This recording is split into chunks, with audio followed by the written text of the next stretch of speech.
নমস্কার বন্ধুরা, চলে এসেছি কুকিং টাইম চ্যানেলে। আজকে আমি মুড়ি ঝালমুড়ি মাখাবো। তা দেখুন, এখানে আমি মুড়ি নিয়েছি, এখানে আমি সিদ্ধ আলু নিয়েছি, আগে থাকতে সিদ্ধ করে রেখেছিলাম। কুচি দিয়ে দেবো, টমেটো কুচি দিয়ে দেবো, শসা কুচি দিয়ে দেবো, ছোলা মটর সিদ্ধ করে নিয়েছিলাম দিয়ে দেবো, পেঁয়াজ কুচি দিয়ে দেবো, ধনে পাতা কুচি দিয়ে দেবো,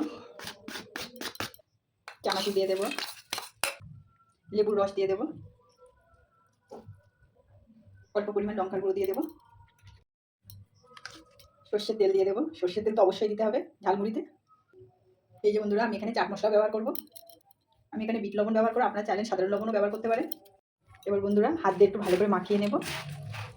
দেখুন, দেখতে কিন্তু বন্ধুরা অসাধারণ হয়েছে ঝালমুড়িটা, খেতে তাহলে তো আরও অসাধারণ হবে। দেখুন বন্ধুরা, আমার রেডি হয়ে গেছে ঝালমুড়ি মাখা।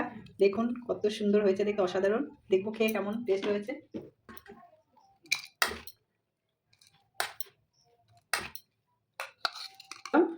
তো বন্ধুরা, খেতে কিন্তু সত্যিই অসাধারণ হয়েছে। ঝালমুড়ি মাখা আপনার বাড়িতে এইভাবে মাখিয়ে খাবেন সন্ধ্যেবেলা। তা ঝালমুড়ি মাখাটা আপনাদের পছন্দ হয় তাহলে অবশ্যই কমেন্ট করে জানাবেন।